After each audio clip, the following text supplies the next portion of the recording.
¿Qué tal a todos? Bienvenidos a la temporada número 4 del podcast de los de VFX. Yo soy Mitch y este es el episodio número 12. Esta vez tuvimos la fortuna de poder coincidir con el buen Jorge Chávez. Él es Lead Unity 3D AR/VR Game Engineer, actualmente en Pretia Technologies en Tokio. Hablar con Jorge es hablar de historia, de inspiración, de motivación del mundo audiovisual y de los videojuegos.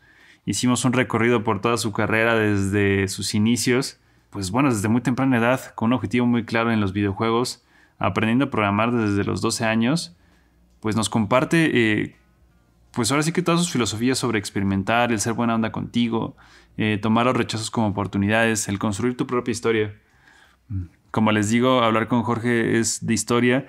Tiene un camino ya muy recorrido, tiene muchísima experiencia. Nos platica de cómo fueron esas en el mundo audiovisual, específicamente la televisión, formando parte y siendo parte de estos, pues muchos comerciales que en su momento fueron algo diferente, ¿no? En este caso me estoy refiriendo a uno de ellos que tengo muy en la memoria o en mi colectivo, que es este de Vive sin drogas con la florecita, que para su momento, en lo personal, pues sí se te quedaba marcado, ya sea por la cuestión de la música o por los visuales, que era algo diferente.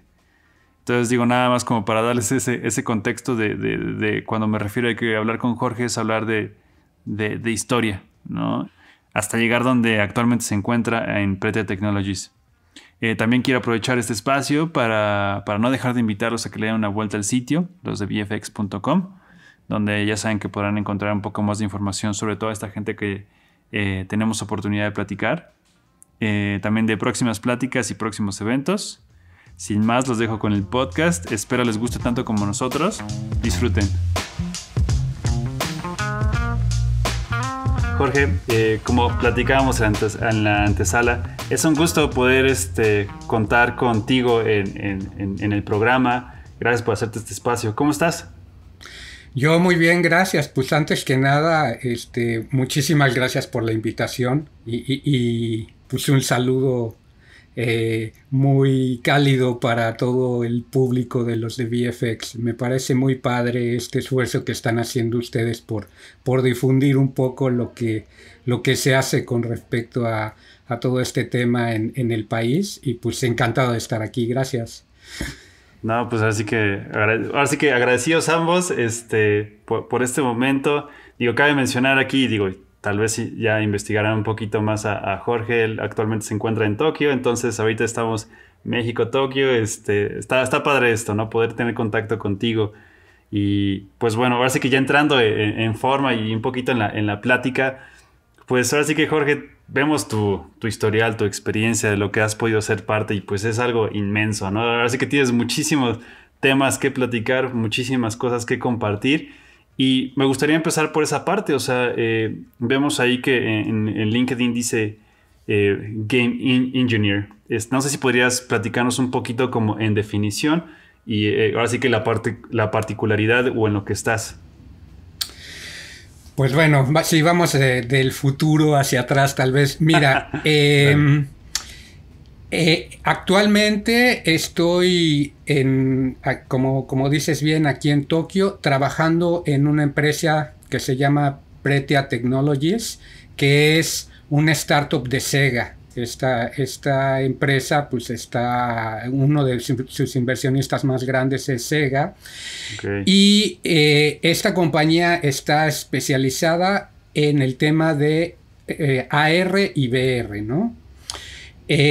Aparte de ser una compañía en la que nosotros desarrollamos varios juegos como tipo Pokémon Go. Son juegos geolocalizados y son juegos que tienes que estar aquí en Japón, tienes que estar en Tokio y bueno, ya en otras ciudades en Japón también, para poder jugar. Entonces básicamente tú llegas a algún centro comercial o algún local que tenemos en la calle, después de haber hecho el booking en internet, se te cita una hora, vas a esa hora, bajas los juegos y entonces empiezas a caminar pues en las calles de Tokio, en Shibuya, etcétera, en varios lugares, y empiezas con tu teléfono, pues es básicamente como un escape room, ¿no? Empiezas a buscar pistas y acertijos y cosas que tienes que resolver en realidad aumentada. Ese es básicamente la mitad del negocio, ¿no? De la compañía. La otra mitad es que nosotros mismos desarrollamos un SDK para relocalización, para aplicaciones de realidad aumentada y para multiplayer en red. ¿Qué significa esto para los que no les suene muy conocido el tema? Cuando tú estás haciendo realidad aumentada, generalmente se utiliza pues AR Core de Google o ARKit al revés de Apple. Entonces generalmente pues el teléfono está analizando la imagen y está buscando planos, ya sea planos horizontales en el piso o planos verticales, ¿no? Y a partir de que encuentras un plano, entonces ya se empiezan a hacer raycasting para obtener coordenadas de los planos, saber dónde está el piso y todo eso. Entonces ya puedes de repente spawnear algo, hacer que aparezca ahí algún modelo 3D encima del stream de video, ¿no? Okay. La relocalización lo que hace es que primero vas a un lugar, escaneas ese lugar con el teléfono, sacas un point cloud del lugar y lo subes a un servidor. Y entonces después haces una aplicación que está conectada a ese servidor y cuando la gente va a ese lugar, en vez de que el teléfono tenga que estar escaneando planos y haciendo todo ese proceso que pues es más complicado y pues sobre todo más inexacto, lo que hace es que se trata de hacer un match en el point cloud que está agarrando el teléfono en ese momento y el point cloud que está guardado en el servidor, ¿no?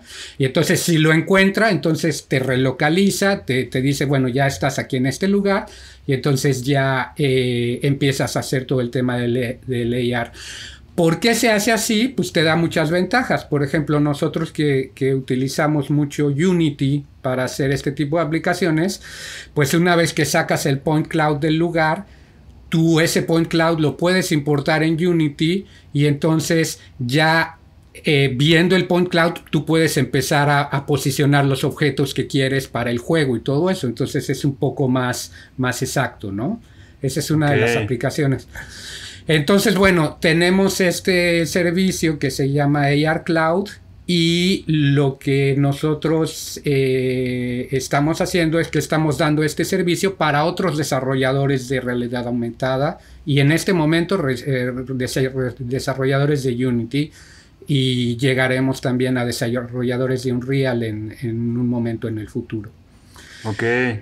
Básicamente eso y ya muy específicamente sobre mi trabajo. Yo soy ahorita el lead de desarrolladores de Unity. Hay un equipo que crece, se hace chiquito, etcétera, dependiendo de la cantidad de proyectos, etcétera, pero a veces llegamos a ser hasta 12, 13 personas.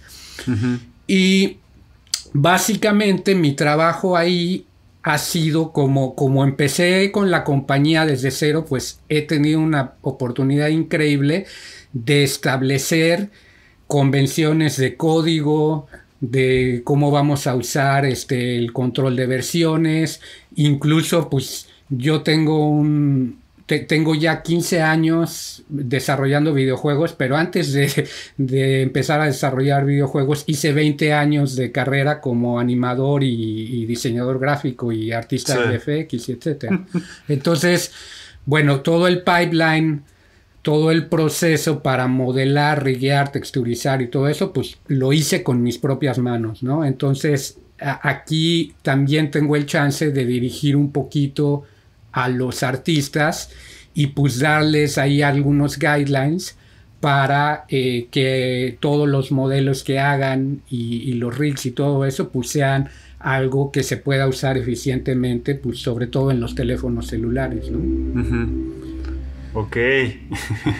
Oye, qué padre, o sea, la verdad poder estar como, ser parte de una compañía en la cual pueda estar como desde las bases, porque pues te da chance como de, justo lo que acabas de mencionar, ¿no? O sea, como ser parte de ese proceso, ¿no? Y qué ventaja creo que también es el hecho de que también te lo permitan, ¿no? O sea, como meter mano y decir, oye, yo creo que esto tendría que ser de esa manera, pues creo que está padre, ¿no? El crecer con una empresa y que tengas la libertad de opinión y de crear está bastante padre. Bueno, está padrísimo y hay que entender un poquito lo que está pasando en Japón en este momento, que ahí les va el tip para, para los que quieran enterarse un poco. Pues empezando porque Japón ahorita tiene un déficit está naciendo mucho menos gente de la que se necesita, ¿no? Ok. Con lo loco que suena, porque pues Tokio es una ciudad inmensa y bueno, más o menos ahí nos vamos con el DF incluso. Pero ¿qué es lo que pasa? Los japoneses, en mi opinión, son unos genios para el tema del hardware, ¿no? Robótica, cacharros, chips, etcétera, todo eso, pues son muy bien. Pero, según yo, andan un poco flaquitos en el tema del software. Entonces, yo por ejemplo, te lo puedo decir de primera mano, yo que una de las partes de mi trabajo es hacer el reclutamiento, sufro muchísimo para encontrar ingenieros de juegos, para encontrar ingenieros de Unity, porque pues los japoneses tienen varias desventajas. La primera es que pues casi no hablan inglés, les cuesta mucho trabajo, ¿no? No hay una muy buena educación en cuanto al inglés. Y entonces, pues por ende, programar, pues les cuesta más trabajo aprender. Entonces, no hay aquí como un conocimiento así verdaderamente profundo de ciertas plataformas y de ciertas herramientas y etcétera. Y entonces ellos, lo que está pasando es que están muy abiertos ahorita, sobre todo a cuestiones como de ingenieros de software y personas que saben de computer vision, robótica y todo eso. Te dan las visas, pero fácil, ¿no? O sea, sí tienes que cumplir ciertos requisitos en cuanto a un título profesional o experiencia laboral. Yo, por ejemplo, no tengo un título profesional, pero pues con la experiencia laboral que tengo no tuve problema en conseguir una visa de trabajo y etcétera, etcétera. Sí. Entonces, pues sí, ellos están así en plan de extranjeros, vengan todos los que quieran, porque lo que ellos quieren es pues aprender. Entonces, lo que quieren es traer muchos extranjeros, ponerlos como en puestos clave y pues agarrar a todos los chicos que están saliendo de la universidad, haciendo prácticas profesionales, etcétera, etcétera, y pues que empieces a hacer mentoría con ellos, ¿no? Ok, eso está bueno, sí, es un buen dato, ¿no? El tenerlo, porque tal vez desde mi perspectiva, ahora sí que personal, pensaría que sí, tú lo especificaste, ¿no? El hardware es como su fuerte, ¿no? Entonces pensarías que, o viéndolo desde acá, es como que siempre potencia, siempre es como, están como a la vanguardia los números, y pues bueno, es un punto muy importante el que mencionas, ¿no? Hay esos detalles que hay áreas de oportunidad ahí para quien esté interesado en ese, así que en ese mundo, pues pueda levantar la mano o ponerse las pilas para ser parte de eso, ¿no? Exacto. Oye, Jorge, y ahorita que te platicabas un poquito, regresando un poco a la parte de los roles y de la oportunidad que tuviste de ser parte y de ir creando, y ahorita ya nos diste un poquito más de contexto. Ahorita mencionabas la parte que también te toca de reclutar personas y todo eso. Realmente, dentro del puesto que te manejas o el que tienes, o sea, ¿en qué área o en qué, si lo pudiéramos poner, en qué parte del proceso estás? Porque puedo o alcanzo a ver que estás como en varios puntos, ¿no? O sea, ¿cuál sería como ahora sí que a lo que te estarías dedicando la mayor parte de tu tiempo? Está loquísimo porque, bueno, afortunadamente he hecho una mancuerna muy padre con el CEO de mi compañía, que es un chico de 24 años, además. Es una cosa impresionante, ¿no? Sí. Pero él, fíjate, como que ha sido muy sagaz en saber cómo acomodarme a mí en los proyectos y pues ahora sí que cómo sacar el mejor provecho. Aquí algunos de los clientes con los que nosotros trabajamos, por ejemplo, son los arcades, ¿no? Algunos centros de estos de juegos donde tienen pues algunos videojuegos ahí muy sofisticados. Entonces, y también algunas otras empresas, algunas otras industrias, pero lo que pasa es que hay como una necesidad muy grande de innovación. Por ejemplo, de repente nos piden que prototipemos algún videojuego en donde tú tienes que ir al arcade y entonces en el arcade lanzas la aplicación y se abre ahí una cosa de realidad aumentada, pero se conectan en red con otros jugadores y luego el papá del chavito que está jugando en el arcade puede estar en la sala de espera con un iPad y en su iPad está viendo el stream de lo que está haciendo el chavito allá adentro y cosas así.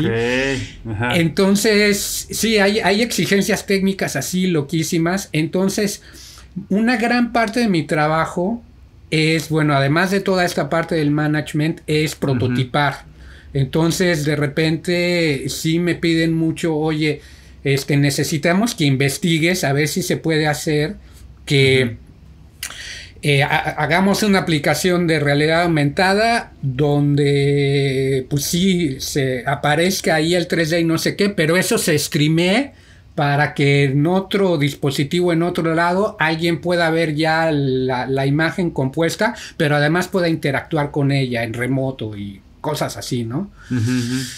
Entonces, lo que sucede es que generalmente cuando empiezan los proyectos, yo entro, hago los prototipos, establezco más o menos la arquitectura de la aplicación, y luego ya entran otros integrantes de mi equipo a hacer el desarrollo y el mantenimiento. Mientras yo ya estoy trabajando en otro prototipo nuevo. Generalmente ha sido así en estos últimos 2 años.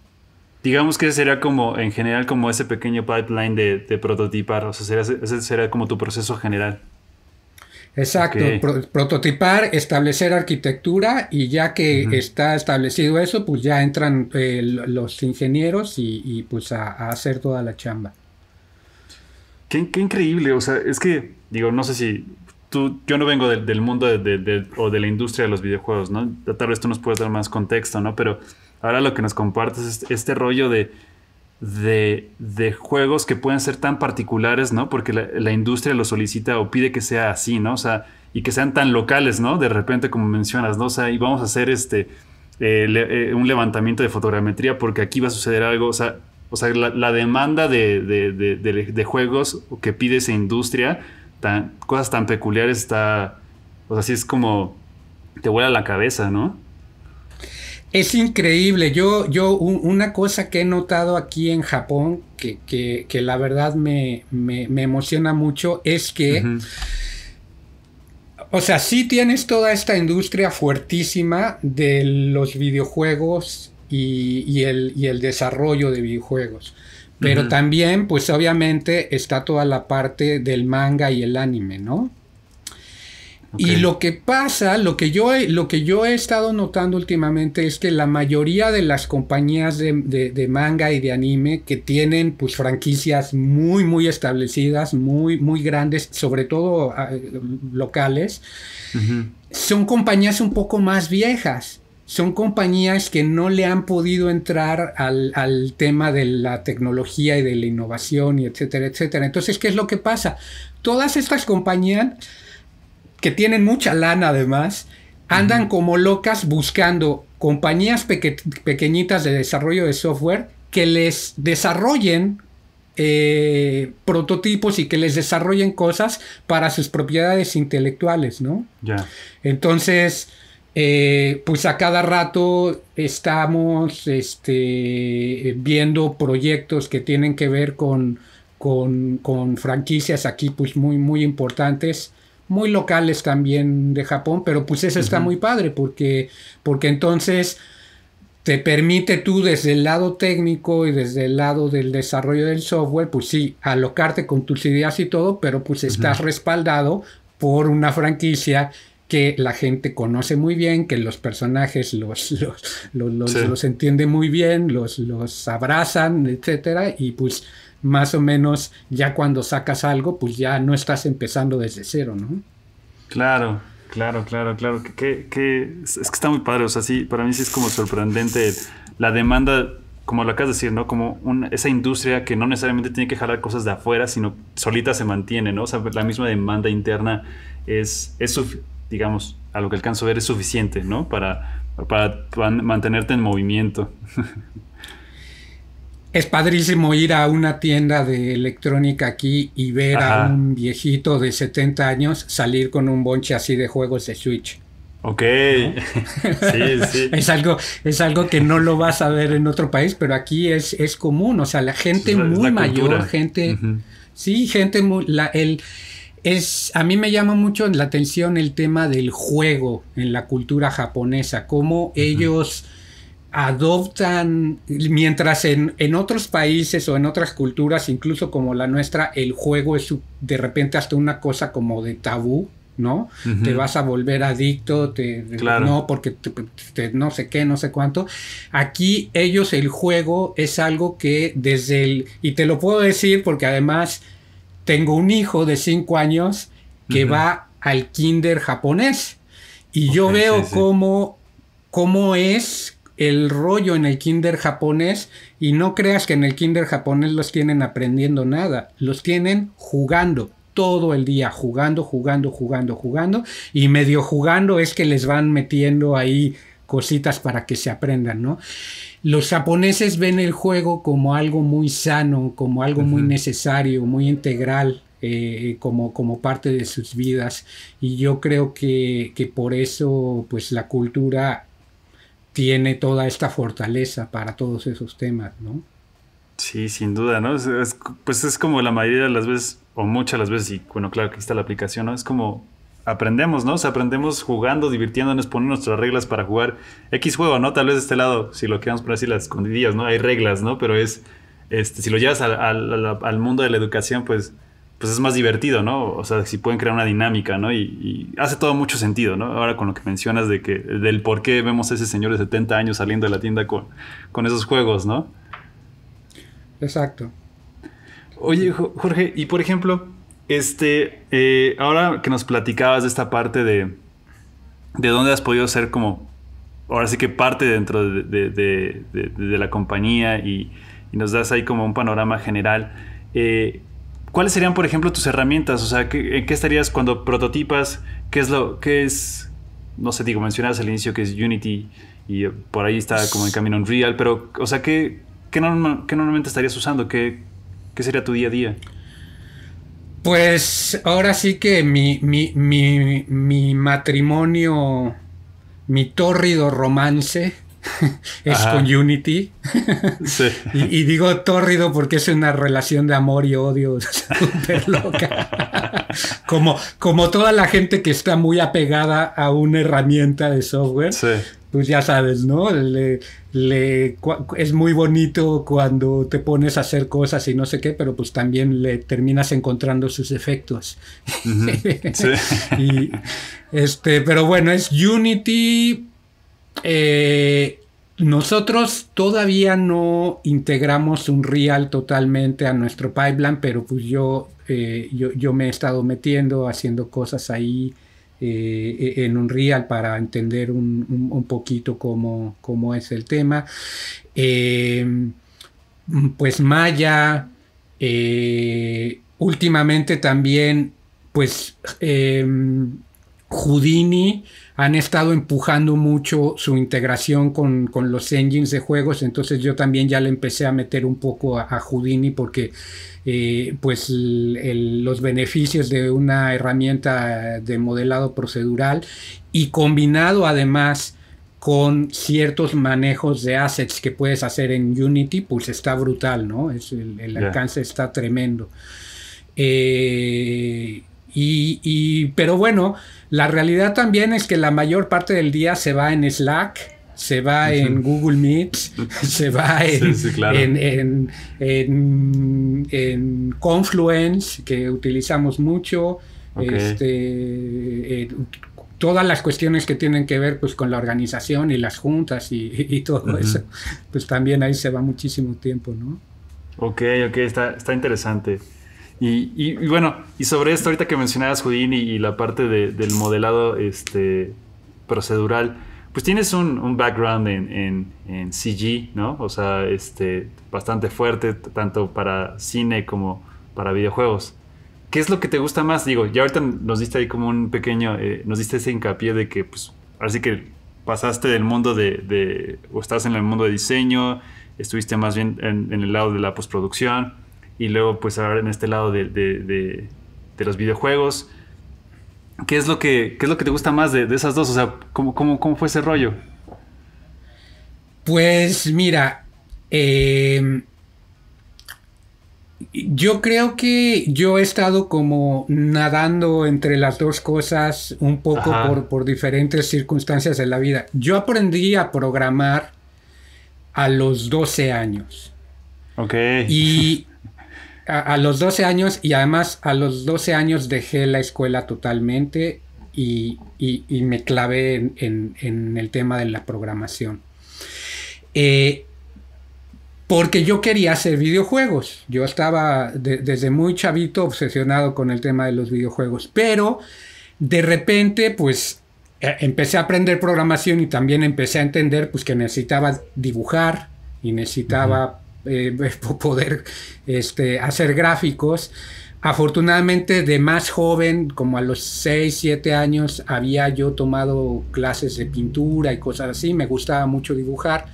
Entonces, pues empecé a hacer estos experimentos de dibujar con la computadora y eso. Te estoy hablando de que en ese entonces las computadoras más como comunes que existían eran las Apple IIe, que tenían una increíble resolución de 40 píxeles horizontales por 40 píxeles verticales en 16 colores, y programabas en BASIC metiendo instrucciones de BASIC en coordenadas, ¿no?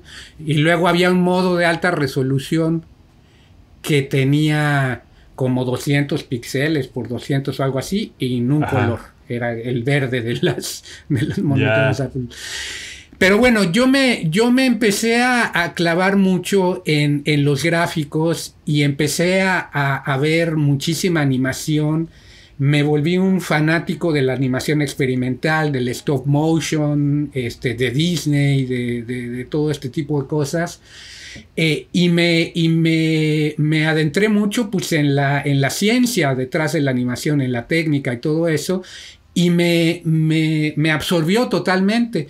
Entonces, por ahí de 3 años después, cuando yo tenía como 15 años, yo estaba en la UNAM.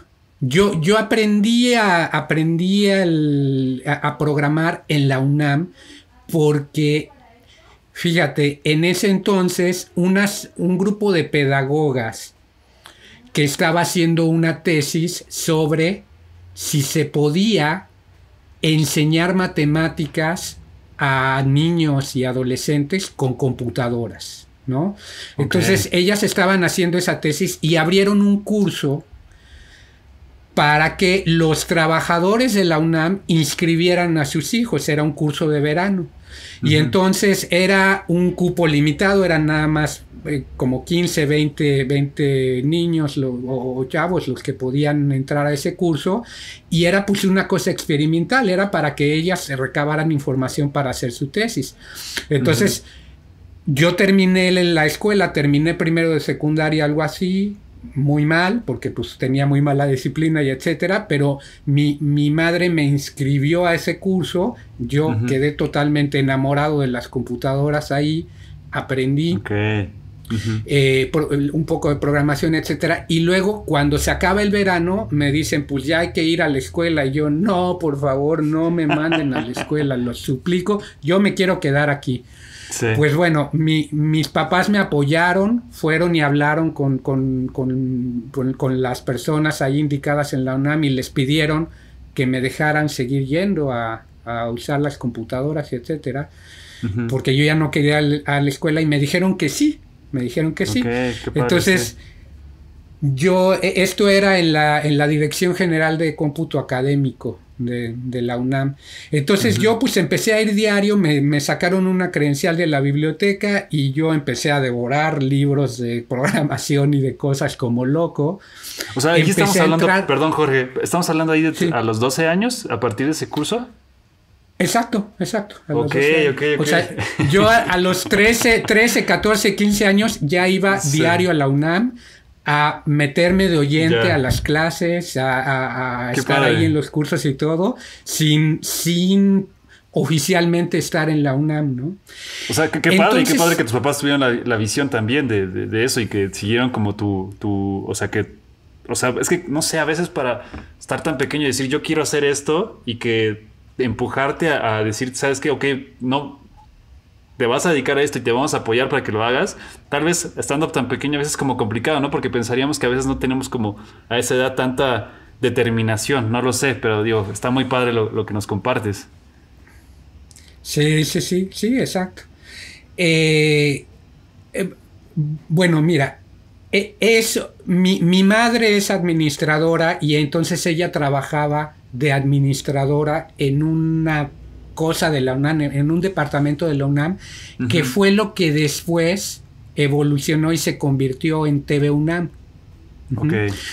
Pero entonces mi madre, ahí en su trabajo, pues ella estaba mucho en contacto con gente que había estudiado en el CCC. Y con gente que estudiaba cine y etcétera. En la UNAM estaban intentando hacer como un departamento básicamente que se dedicara a hacer documentales de ciencia en cine o en televisión o todo eso. Eso era lo que estaban buscando y de ahí salió TV UNAM. Entonces un día yo estaba ahí en cómputo académico haciendo mis cosas en la computadora y de repente se aparece un amigo de mi mamá y me dice, oye, tu mamá no pudo venir a recogerte, pero me pidió que yo viniera.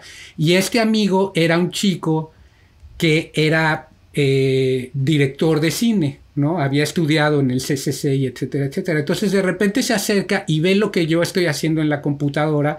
Tenía ahí como un wireframe o algo así. Y me dice, oye, ¿qué es esto, no? Y te estoy hablando de que esto sucedió en 1985 o algo así, ¿no? Sí. Y me dice, oye, ¿esto que tú estás haciendo se puede pasar a un videotape? Y yo le decía, pues no tengo idea. Y me dice, ¿te gustaría hacer un experimento conmigo? Claro. Y al otro día este cuate llegó con una cámara de 35 milímetros, la puso enfrente de la computadora y se puso a filmar la pantalla de la computadora, primero así de corrido, y luego me pidió que modificara yo ahí un poquito la animación para que la pudiera ir avanzando cuadro por cuadro, picándole con un dedo, y entonces se puso a grabar también cuadro por cuadro la animación. Se llevó eso, lo reveló y dijo, oye, pues sí, pues se ve medio gacho, pero sí se puede pasar lo de la computadora a cine y luego a tape, ¿no? A film.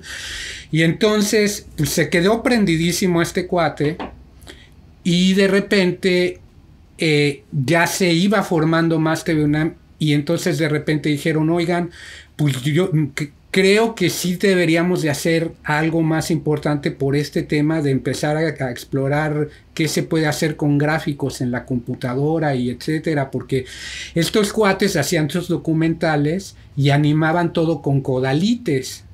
Para los que no estén muy familiarizados con esto, pues un codalite es básicamente una mica transparente y que le pintaban con acuarela encima, ¿no?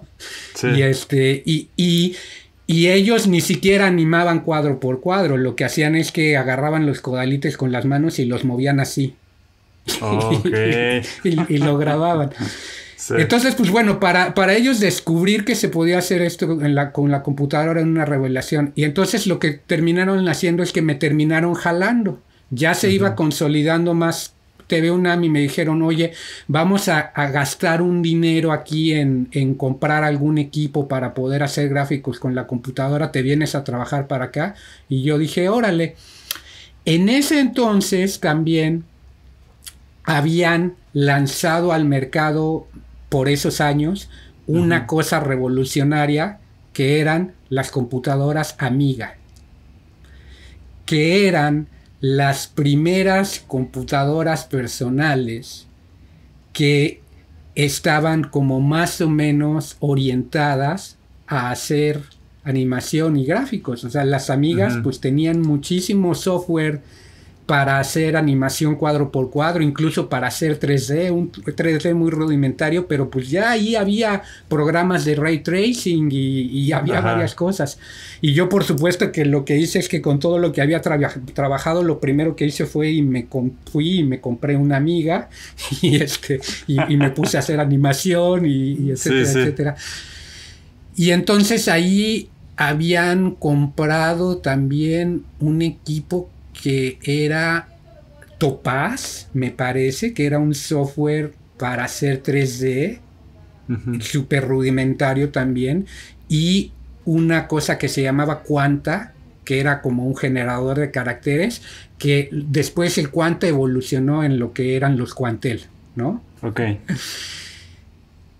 Y bueno, yo estuve ahí unos años en TV UNAM haciendo animaciones para todos los documentales estos que hacían estos cuates. Y fue divertidísimo, fue increíble también porque imagínate, pues yo un chavito de 12 años que dejó la escuela, la UNAM en este tema de queremos hacer documentales científicos para la comunidad universitaria, etcétera. Entonces de repente se les ocurría, ¿por qué no?, que vamos a sentar a Jorge con Julieta Fierro, porque Julieta Fierro quería hacer una visualización de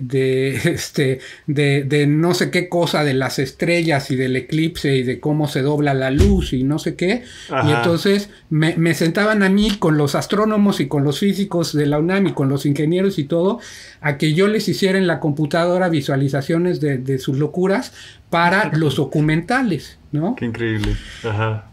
Entonces, pues yo aprendí cosas padrísimas, o sea, me enseñaron hasta cosas de física nuclear, ¿qué te puedo decir? O sea, porque yo tenía que hacer la animación de los protones y los neutrones y cómo se rompían y todo este tipo de cosas, ¿no?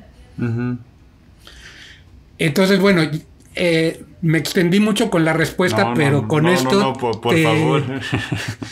Con esto te puedo como dar una idea de qué forma me apasionó a mí todo el tema de la animación y de qué forma me atrapó cuando yo lo que quería era programar y hacer videojuegos, ¿no? Claro.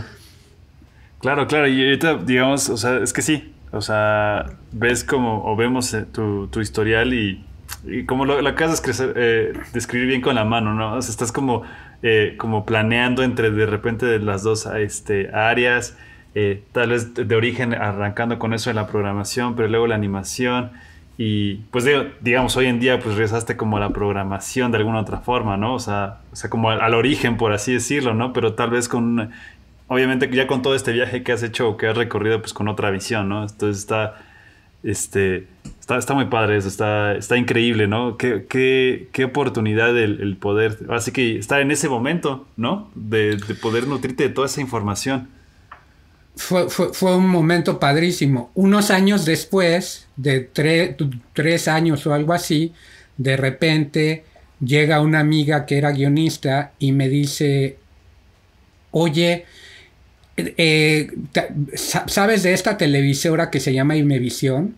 Pues ya la están vendiendo y parece que se va a volver una compañía privada y no sé qué, pero el hecho es que ahí tienen unas computadoras padrísimas, tienen un cuarto lleno de computadoras para hacer animación y no la saben usar, no tienen nadie que la sepa usar ahí. Ajá. ¿No te gustaría ir a ver qué onda? Y yo le dije, pues sí, por supuesto. Yo pues en la UNAM ya había aprendido Unix, había estado trabajando con máquinas Silicon Graphics y cosas así, entonces ya entendía muchas cosas. Entonces en efecto un día llego a Imevisión, que bueno, ya era TV Azteca. Y en TV Azteca, pues ya el director de informática me entrevista y me enseña ahí todo el rollo. En efecto, tenían un site lleno de máquinas Silicon Graphics y de Macs y no sé qué. Y les enseño yo mi demo reel de animaciones que había hecho con la amiga. Y era un viernes, me acuerdo, y me dijeron, te queremos aquí el lunes, ¿no? Y yo dije, pues perfecto. Y entonces llego a TV Azteca. Empiezo ahí a aprender a usar un programa que se llamaba Softimage, imagínate. Sí. Y tenían otro que se llamaba alias Wavefront y no sé, nombres muy raros. Y entonces, bueno, yo me clavo y empiezo a aprender a usar Softimage. Ya, pues era una cosa, era el Ferrari de la animación, porque pues te sentabas en una computadora de esta Silicon Graphics, en una Crimson o algo así, que era la más grande que tenían, y pues hacías el 3D, por lo menos el wireframe lo hacías en tiempo real. Imagínate, de donde yo venía el wireframe no se podía hacer en tiempo real. Entonces de repente ya tenías una computadora que hacía el wireframe en tiempo real y era así como ¡wow! ¡Qué locura! Claro. Y bueno, total, ahí empecé a crecer mucho, empezó a crecer el equipo de TV Azteca. Pues como fui de los primeros que entró, yo terminé ahí siendo como el director del departamento de gráficos de TV Azteca. Estuve ahí 12 años y pues ya ahí explotó todo muchísimo para mí. Aprendí muchísimo de compositing, de 3D, de todas estas cosas. Y empecé de diseño gráfico también, pues porque yo no tenía ninguna formación, pero con los diseñadores gráficos que trabajaban ahí, ellos me enseñaban muchísimas cosas de cómo hacer un logotipo, etcétera, etcétera. Y pues empecé a hacer entradas de programas y los noticieros y todo este tipo de cosas. Hasta que llegó un momento en el que me dicen, oye, queremos que hagas yo empecé a hacer mucho character animation porque me empezó a interesar muchísimo. A clavarme a entender mucho todo este tema del balance y la anticipación y cómo bloquear una animación y cosas así. Lo aprendí básicamente todo leyendo un libro de Preston Blair, ¿no? Y me dijeron un día, oye, ya había hecho yo algunos experimentitos animando que a Lucito Bimbo, animando algunos personajes y cosas así, y me dijeron, queremos hacer una campaña antidrogas, ¿por qué no te inventas algo? Y yo dije, pues órale. Okay. Para seguir platicándote esta historia, te tengo que comentar otra rama que surgió, que surgió simultáneamente. Yo estudié música desde los 6 años. tocaba el piano, ¿no? Súper riguroso en mi casa el estudio del piano. Entonces, ya sabes, Beethoven, Mozart, todo el tema, tenías que aprenderte las rolitas y dar el recital y no sé qué. Y en una de esas, ya cuando adolescente, ya dije, yo ya estoy harto de la música, no quiero saber nada, la dejé. Dejé de tocar piano, pero un día en la UNAM trajeron una maquinita chiquita, así blanca, muy bonita, que era la innovación de ese momento, que era una Mac. Era la primer Mac que existió.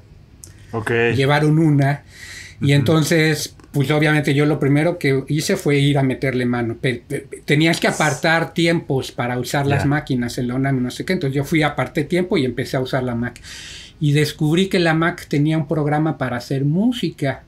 Entonces estaba padrísimo. Tú pintabas las notas y la Mac las tocaba. Yo sabía leer partituras, pues me lo aprendí todo de chiquito. Entonces, wow, ¿no? Y aparte podrías hacer varias voces y la computadora te las reproducía. Entonces ahí yo también, eso fue como a los 15 años, descubrí que podías hacer música con la computadora.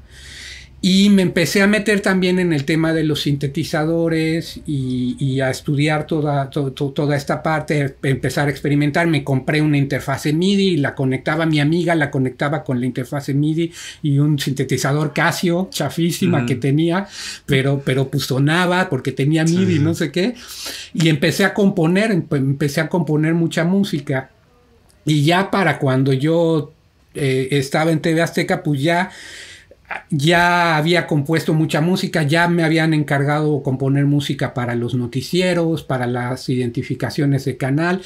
Había empezado yo un proyecto personal de música gótica que se llama Cartílago. Entonces tenía el tema pues claro, yo iba hacia los videojuegos y ya tenía el tema de la animación, pues que ya lo había medio dominado en ese momento. Y ya tenía el tema del audio también y sabía un poquito el tema de la programación, pero bueno. Entonces me dicen que quieren hacer esta campaña antidrogas y yo digo, ay, pues de pelos, pues voy a inventar algo. En ese entonces habían lanzado el PlayStation 1 y había un jueguito muy muy padre que yo adoraba del PlayStation 1 que se llamaba Parappa the Rapper. Super fan, sí. Bueno, pues a mí me encantaba jugar Parappa the Rapper porque la música y no sé qué, y entonces yo dije, Parappa the Rapper, pues voy a hacer algo parecido a Parappa the Rapper para esta cosa de antidrogas que me están pidiendo. Entonces, también en ese entonces, MTV había sacado unos videos muy padres de un concurso de animación que hacía que se llamaba Liquid Television. Y en esos cortos de Liquid Television había un corto de animación de stop motion de una florecita que estaba en el parque y como que se desenterraba la florecita y salía a caminar y no sé qué, pero era una florecita súper gandalla y ya sabes, ¿no? El tono de MTV pues era una florecita súper agresiva y no sé qué, pero me gustó mucho el personaje. Entonces me acordaba yo del corto de MTV, me acordaba de Parappa the Rapper, y entonces empecé a diseñar unos personajes. El logo de Vive Sin Drogas era una flor con colores que ya lo habían diseñado de la campaña. Entonces yo dije, pues con este logotipo voy a hacer un personaje que le pongo hojitas de pies y de brazos y etcétera. Y ya salió la florecita. Hice algunos tests de cómo corría y cómo se movía. Se veía interesante. Y empecé a diseñar al otro personajito, al Pachequín, que yo le llamo, ¿no? Que era pues el chavito como medio, se parecía a Parappa, pero pues era pues básicamente el drogadicto, ¿no? Y entonces traía su camisa con la calavera, su gorrito, su gorrito como Parappa y no sé qué. Y entonces un día me metí al estudio, yo me empecé a armar mi estudio de audio en mi casa y entonces tenía sintetizadores por todos lados. Llegué a tener 20 sintetizadores, imagínate, porque no había software en ese entonces y todos conectados con MIDI a mi computadora y todo un rollo ahí y una consolota. Y me puse a hacer la canción de Vive Sin Drogas y tenía una amiga en ese entonces que le pedí que si me hacía la vocecita, ¿no? Un día estábamos ahí experimentando y le dije, oye, ¿puedes hacer voz como de niña chiquita y no sé qué? Y ya hizo la voz y dije, está padre, pues vamos a grabar la canción, órale, pum, pum, pum, grabamos la canción y ya. ¡Qué increíble! Me tardé, sí. La verdad es que me encanta contar esta historia porque pues sé que Vive Sin Drogas es algo... Es pues, icónico. Sí, hizo ruido, ¿no? Sí, hizo ruido. Claro, sí, un montón. Si te sientes chiquito. No es cierto. Claro, y yo lo que decía era, mira, lo que estaba padrísimo también es que tuve la gran fortuna de que la verdad es que toda la gente con la que yo trabajé en TV Azteca fueron personas que me apreciaban mucho, me daban muchísima libertad creativa, me apoyaron muchísimo en todo lo que hice. Entonces me dejaban proponer todo, ¿no? Entonces pues yo me senté y me puse a escribir la letra de la canción y yo dije, no me gusta que en estas cosas de antidrogas, como que siempre dicen, es que no hagas esto y esto sí y esto no, y te dicen y te ordenan y no sé qué. Y yo decía, este comercial que va dirigido a niños de 5 o 6 años, yo lo que les quiero decir es que ellos sí saben qué onda, ellos sí se pueden dar cuenta, no es que tenga que venir un adulto a decirle, oye, mira, así y así y así, no, tú solito ve, tú solito date cuenta y tú vas a entender qué onda. Y entonces en ese tono fue que yo traté de hacer la canción. Okay. Algunos datos técnicos que les van a parecer muy interesantes a tus escuchas es que en ese momento ya teníamos una granja de render en TV Azteca, teníamos la granja de render eran 20 máquinas, 20 servidores Silicon Graphics con 4 procesadores o no sé qué, eran casi 100 procesadores para hacer el render, pero yo me tardé 6 meses haciendo el video de Vive Sin Drogas, haciendo la animación en Softimage y todo eso, y el render se tardó aproximadamente un mes. Era 1 minuto de animación, pero era animación pues que traía profundidad de campo que podías hacer en ese momento en Softimage y algunas cositas ahí, el anti-alias a todo lo que daba y no sé qué. Entonces más o menos pues me tardé 7 meses haciendo el comercial, poniéndole la música, no sé qué, y ya lo lanzamos, ¿no? Ok. Y así nació. Pues sí, eso es parte de la historia del colectivo mental de muchos de nosotros, ¿no? Porque sí fue pues icónico ese comercial. Y está bien interesante conocer la historia y más o menos de dónde viene la inspiración, porque pues está padre, ¿no? Tal vez en ese momento yo en particular no tenía conciencia de dónde venía eso, ¿no? Pero pues sin en cambio te parecía como interesante, ¿no? Te llamaba, era entretenido, claro, ¿no? Entonces, vale, pues sí, parte de la historia. Y por ejemplo, en ese proceso, o sea, tú netamente hiciste toda la animación, todo ese proceso, o sea, 100% de Jorge. Sí, yo hice desde el diseño de los personajes, modelado, rigging, texturas, todo, sí. Obviamente pues hubo ahí una supervisión en la parte del guión y todo ese rollo de mi jefe, que en ese momento era el director de promoción e imagen de TV Azteca, de otra colaboradora, Adriana de la Puente, una amiga muy cercana mía que también era una creativa de TV Azteca en ese momento, y pues entre los tres como que trabajamos mucho el concepto, la idea y todo eso, pero pues sí, todo el tema técnico lo hice yo solito prácticamente. Qué increíble. Hasta me siento mal de decirlo, me siento incómodo, pero pues sí. Y es que sí, ¿no? O sea, para ese momento que nos platicas y ya con lo que nos has dado de información de lo que ha sido el back, pues en ese momento, pues ahora sí que tenías todo el conocimiento para poder aplicarlo ahí, ¿no? Digo, y seguramente aprendiste muchas cosas en el proceso, pero pues, pues ahora sí que tal vez no había esa, digamos, no llamarlo el talento, pero pues ese conocimiento técnico de tal vez de llevar esto a la realización, ¿no? Exactamente. Órale. Sí, la verdad es que fueron tiempos increíbles. Fue el haber hecho todo esto y sobre todo pues ver cómo iba evolucionando esto, cómo iban evolucionando el hardware y el software y los programas, y ya sacaron la nueva versión de Alias y ahora ya no se va a llamar Power Animator, ahora se va a llamar Maya. Y de repente Softimage se convirtió en otra cosa y llegaron las tarjetas aceleradoras gráficas.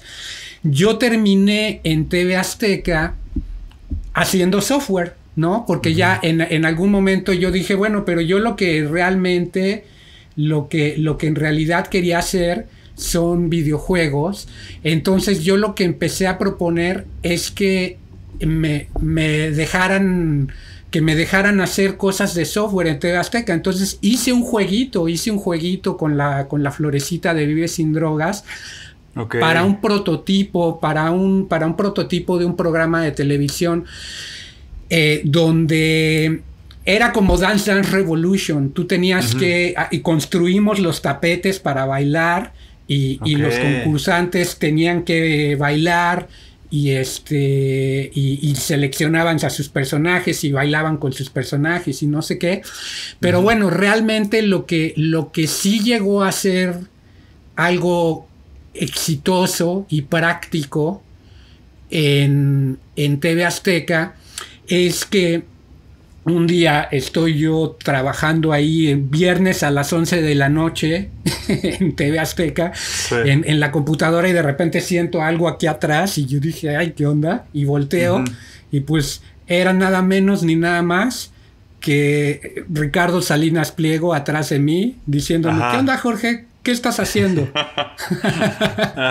Y yo, todo así nervioso. No, pues ya más o menos había tenido contacto con él. Él apoyaba muchas de las cosas que yo quería hacer y todo, pero me dice, oye, Jorge, fíjate que tengo una idea, a ver si tú me puedes ayudar a desarrollarla.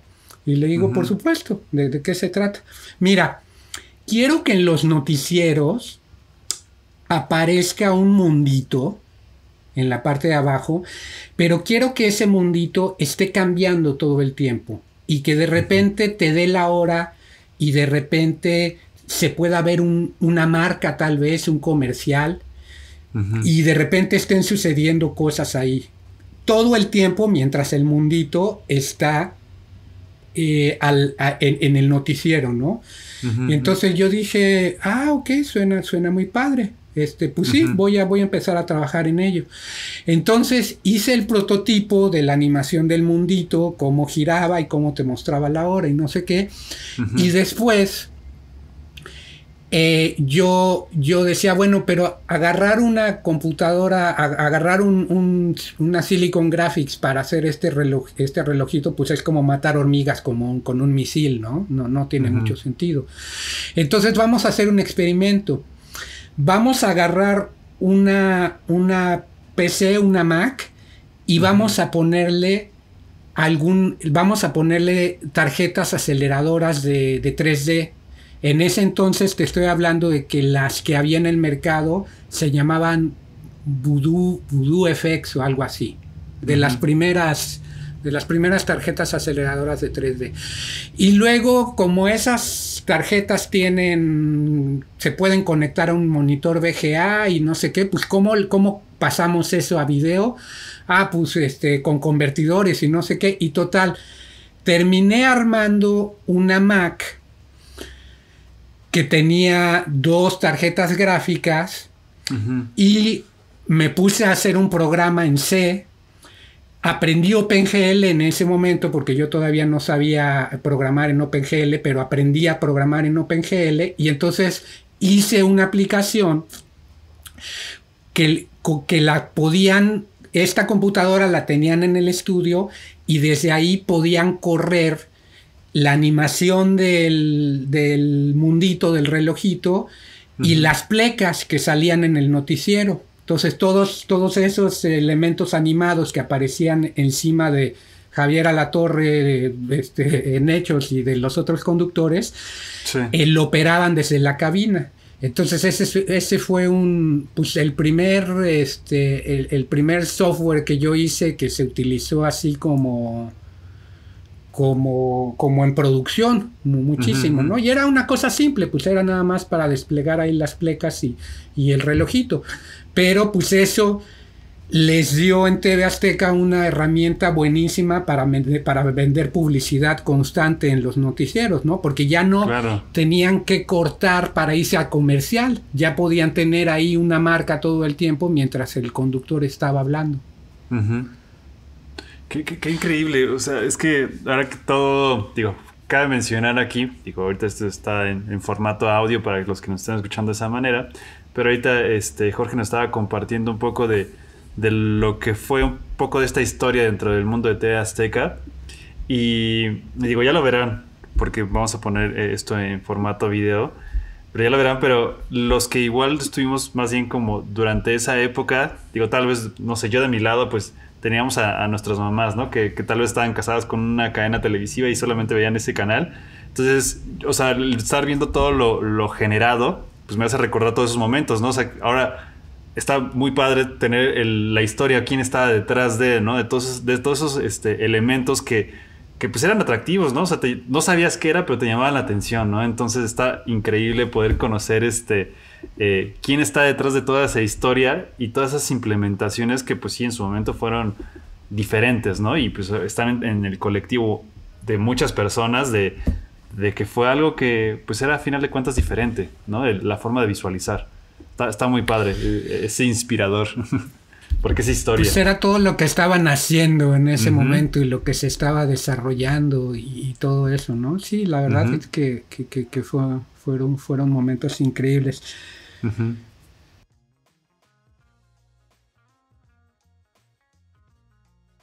Y luego, por ejemplo, Jorge, ¿qué pasó después de eso? Así ya todo intrigado en la historia. O sea, ¿qué sucede? Yo entré en una crisis cañoncísima. Hubo un día que llegué y dije, yo no puedo poner mi mano encima del mouse un minuto más. Yo ya no sé si quiero dedicarme a esto.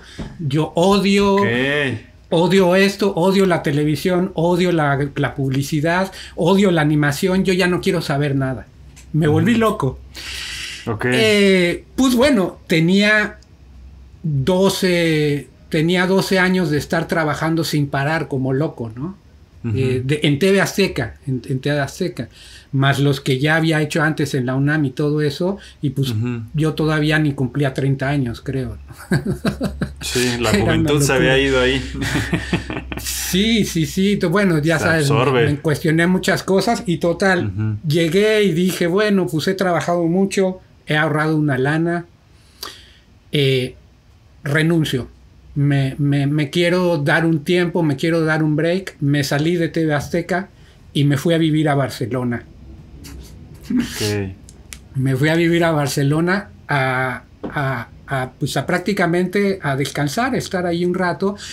Pero en Barcelona pues también no me pude estar en paz mucho tiempo. Descubrí que había una escuela de stop motion.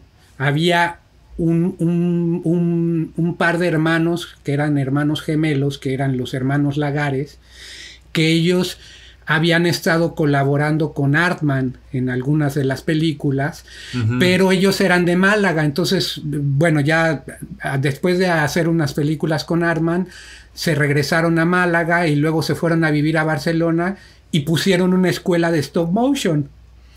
Y era la cosa más increíble que te puedas imaginar, porque tú llegabas en una casita en Barcelona y llegabas y todas las mesitas con sus barritas de plastilina y sus cuchillitos y alambres y no sé qué, y cámaras de cine, ¿no? Sí.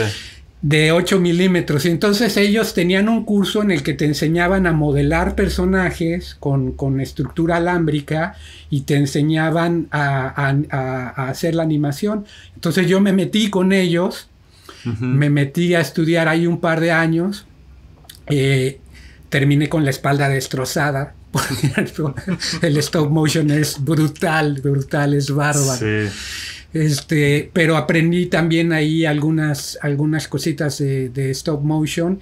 Y después también me contactó un grupo que hacían como cosas audiovisuales y de teatro y de danza, como cosas ahí muy locas, que se llama La Fura dels Baus. Creo que es bastante famoso. Y me pidieron que les empezara a hacer algunas cosas de software para sus presentaciones en vivo. Entonces, me acuerdo que les hice una aplicación. Ellos tenían una obra, como una obra de teatro o algo así, donde había una orquesta tocando en vivo. Y lo que a mí me dijeron es que había dos videos. Un video de una pareja que estaba como en pleno romance y el otro video, la misma pareja, pero estaban en una riña, estaban discutiendo. Entonces ellos querían que mientras la orquesta estaba tocando en vivo y hubiera una transición que te dejara ver una parte del video o el otro, dependiendo de la intensidad de la música. Entonces yo les hice ahí pues un software como un analizador de espectros, pero que generaba un canal alfa, que lo metían al switcher y hacían ahí la composición en vivo y no sé qué. Y seguía haciendo software. Y seguía yo haciendo mis experimentos de programar jueguitos. Realmente no había logrado hacer nada todavía. Regreso a México, ya que se me acabó la lana y todo.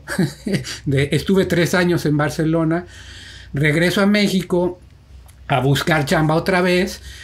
Y ahí empiezo a trabajar otra vez, pero ya no regresé a TV Azteca. Empecé a trabajar en postproductoras. Yo iba a trabajar en Quali, después iba a trabajar en esta postproductora que estaba en Santa Teresa, que fue muy famosa, en Camino Santa Teresa, no, ya ni me acuerdo cómo se llama.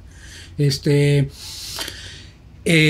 empecé a hacer muchos comerciales, compositing, 3D y no sé qué, y de repente me dijeron en TV Azteca, oye, vamos a abrir un canal en Estados Unidos. ¿Te quieres ir allá a montar el departamento de gráficos a Los Ángeles? Y yo dije, bueno, pues órale. Me fui a Los Ángeles, estuve trabajando otra vez haciendo cosas para TV Azteca en Los Ángeles, pero también llegué a un momento en el que me harté otra vez de la televisión y todo, y yo dije, lo que quiero hacer son videojuegos. Me regreso al DF y un amigo muy muy cercano mío que me ha acompañado mucho en todo este trayecto, porque nos conocimos de chiquitos y nos conocimos haciendo lo mismo, es Eddie Mendoza, que es uno de los cofundadores de Cluster.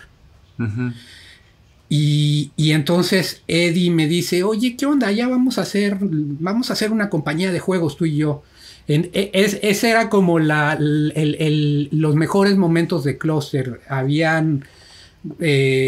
Tenían una casa en Polanco muy grande, tenían un chorro de artistas, tenían departamento de 3D, VFX, no sé qué, y me dijeron, mira, vente a trabajar a Cluster, vamos a hacer algunas cosas de comerciales, pero mientras estás haciendo comerciales vamos a tratar de arrancar esto de los videojuegos. Y yo dije, órale, y así fue.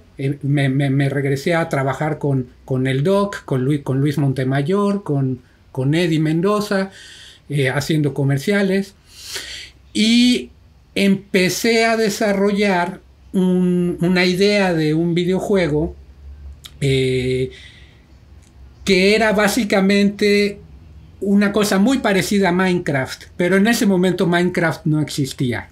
Era hacer pirámides mayas con cubitos, ¿no? Con voxeles y no sé qué. Y logramos desarrollar el proyecto hasta un lugar muy bueno, y entonces en ese momento el CONACYT empezó a dar apoyos para cosas de animación y de videojuegos y no sé qué. Aplicamos para un apoyo del CONACYT y nos lo dieron. Entonces así fue como empezó la primer compañía de videojuegos en la que trabajé, que se llamaba Hola Voz Games, con Eddie Mendoza.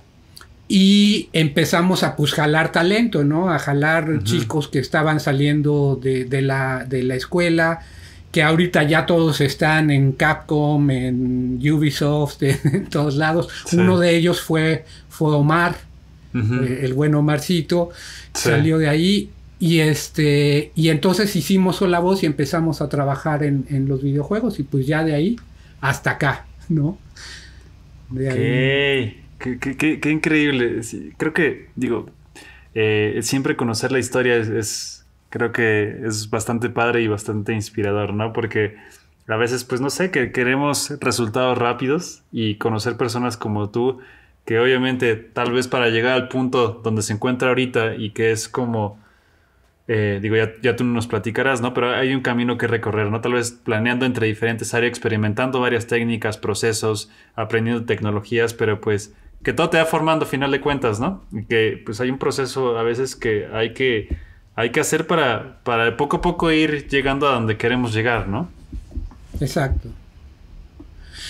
Es un camino, es una travesía, y pues más vale en tu aventura, más vale rodearte de las personas indicadas, hacer buena compañía, entrarle a las cosas, experimentar, trabajar, fallar, levantarte, caerte, pues todo lo que significa esto, ¿no?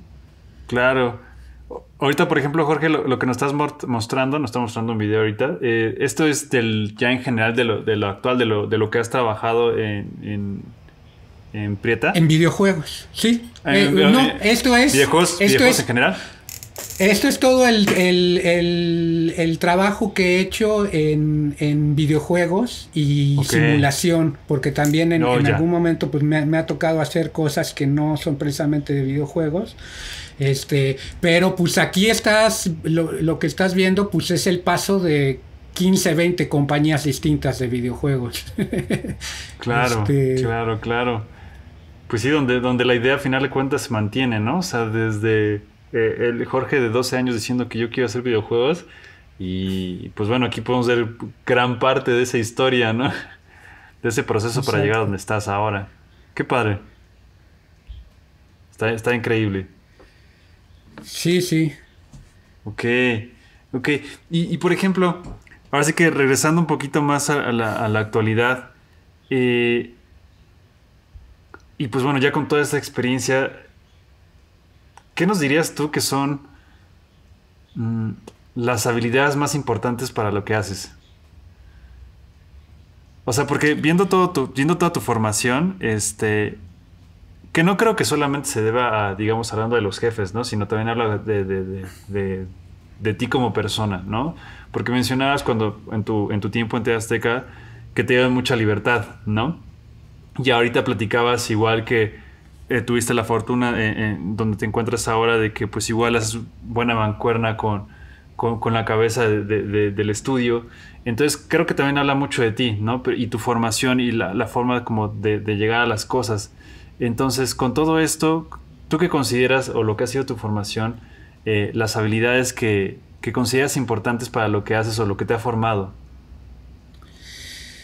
Mira, es una pregunta complicada, súper profunda, y voy a tratar de explicar más o menos lo que yo entiendo por esto. Tú dale. De repente...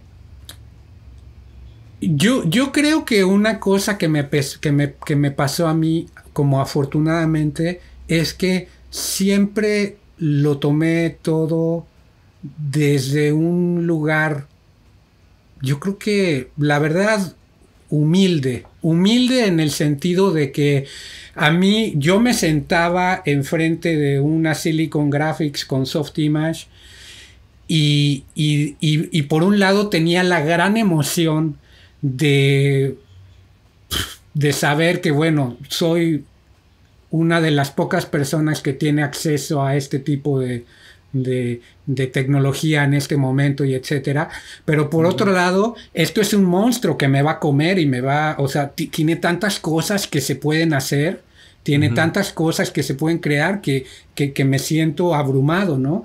Entonces, ¿cómo ataco a este monstruo para dominarlo? ¿No? Porque pues no lo sabes todo y nunca lo vas a saber todo, y el software sigue evolucionando y las técnicas siguen evolucionando y te duermes tantito y te quedaste atrás, ¿no? Pero ¿cómo le haces para más o menos mantenerte a flote? Y yo creo que lo que hice fue que me iba proponiendo retos pequeñitos. Yo decía, bueno, hoy voy a aprender a hacer animación con esqueletos, ¿no? Entonces, a ver, para hacer animaciones con esqueletos hay que pesar los vértices y hay que riguear y hay que meter controladores. Y entonces yo decía, bueno, tengo que hacer este proyecto. En este proyecto voy a incluir una de las cosas que no sé cómo hacer, pero que quiero aprender a hacer, y la voy a aprender a hacer para algo en concreto. Entonces, yo fue así como fui aprendiendo una cosita, otra cosita, otra cosita, como teniendo muy en cuenta que pues no lo sé todo, que nunca lo voy a saber todo, y que lo que voy a tratar de dominar, lo que sí voy a hacer es que lo voy a tratar de entender muy bien, lo voy a tratar de pues eso, de dominar, ¿no? Claro. Y aplico exactamente lo mismo en los videojuegos. Sí, ya sé que hay gente que también son excelentes programadores y pues saben cosas que probablemente yo nunca voy a entender y todo lo que tú quieras, pero ¿qué es lo que yo puedo aprender que me va a servir a mí para lograr mi objetivo? Yo no necesito saber todo lo que saben los demás. Necesito saber lo que yo necesito para yo llegar a este punto, ¿no? Entonces, eso creo que solo requiere de tener como un objetivo más o menos claro, no muy cercano, no muy lejano, perdón, cercano, que sea más o menos claro, que te puedas ir poniendo metitas y retos cortitas a las que puedas ir llegando en días, 2 días, 3 días, una semana, y que te vayas por ahí pues haciéndote crecer, ¿no? O sea, si yo hoy me siento y digo, bueno, ahora sí, ya me voy a sentar a hacer mi película, probablemente no va a ser muy posible que yo vaya a poder hacer una película, porque hay muchas cosas que yo no sé de guionismo, de producción, de bla, bla, bla, ¿no? Pero si me siento y digo, bueno, voy a hacer mi cortito de 10 segundos, probablemente un cortito de 10 segundos sí lo voy a poder lograr, ¿no? Y luego, ya una vez logrado el cortito de 10 segundos, pues qué tal si hago uno de 30 y luego uno de 1 minuto y así te vas, ¿no? Entonces, cuando digo humildad, creo que quiero decir, hay que controlar la ambición, porque la ambición te puede meter el pie a ti mismo, ¿no? Sí. Si tú tratas de dar una mordida muy grande y realmente no te alcanza la quijada, pues no vas a poder. Entonces, saberte que estás en un proceso, saberte que estás aprendiendo, saberte que puedes lograr cada vez más cosas pequeñitas, y pues yo creo que lo voy a resumir así: ser buena onda contigo mismo en cuanto a tu aprendizaje, ¿no? En cuanto a tu desarrollo. ¿Cuántos hay que en otros momentos hemos sido extremadamente exigentes con nosotros mismos, tiránicos, yo podría decir? No, es que yo tengo que poder y no sé qué. Y sí, eso te empuja mucho y te lleva muy lejos, pero ¿a qué costo? ¿no? Claro. Al costo de sentirte que no das y que no llegas y que no das el ancho y no sé qué. Y eso, a final de cuentas, va contra la creatividad. El no sentirte tú seguro de las cosas, el no sentir que tú estás progresando, te bloquea creativamente. Sí, no, completamente de acuerdo. De hecho, justo los comentarios que haces justamente ahora, bueno, a mí en lo personal me llegan en ese sentido, porque a veces sí, o sea, te puede ganar la emoción, la ambición de querer hacer algo, ¿no? Y el hecho de no lograrlo porque tal vez no dimensionaste o, no, como dices, ¿no? El bocado fue demasiado grande, pues sí te das de topes después, ¿no? Y justo creo que la parte clave, ¿no? La creatividad termina siendo como mermada o bloqueada porque no lograste eso y pues obviamente los ánimos bajan, ¿no? Entonces me parece muy, muy atinado todo lo que comentas, muy puntual, ¿no? Y creo que sí es como consejo general para todos de tener ese objetivo, ¿no? Lo más cercano posible a lo que quieras hacer con metas cortas, ¿no? Pero bueno, exacto. Claro, a veces, muchas de las veces hasta que no lo experimentas y no te das de topes, aquí el chiste es equivócate rápido, ¿no? Para saber si vas en buen camino o no. Es parte de, claro, sí, claro. Es parte de, sí. Sí, no puedes no ser ambicioso y no puedes no chocar contra la pared. Claro, ¿no? Claro, es necesario, ¿no? A veces. Por supuesto. Oye, Jorge, y ahora que nos platicabas como la historia y con esta información que ahorita nos compartes, ¿cómo es esa transición entre México y Japón? ¿Cómo es que brincas? ¿Cómo es que llegas a donde te encuentras hoy en día? ¿Cómo es que decides? Mira, ¿cómo que es que decides? Allá estoy, ¿no? Digo, todo hace sentido, pero ¿cómo fue eso? Pues es muy interesante esa parte porque, bueno, hace 2 años que no estoy en México y no voy a decir que lo que te voy a contar ahorita sea la verdad absoluta, pero es mi experiencia y mi visión. Sí. ¿Qué pasa? Que yo empiezo a trabajar en México queriendo hacer proyectos de videojuegos, interactuando con varias compañías, etcétera, tratando de meterme en todos los proyectos posibles. Y desafortunadamente lo que me encuentro en México, y bueno, lo corroboro más ahora que estoy acá en Japón, pues es que hay una industria, por lo menos del desarrollo de los videojuegos, pues muy inestable, muy complicada, ¿no? Muy precaria.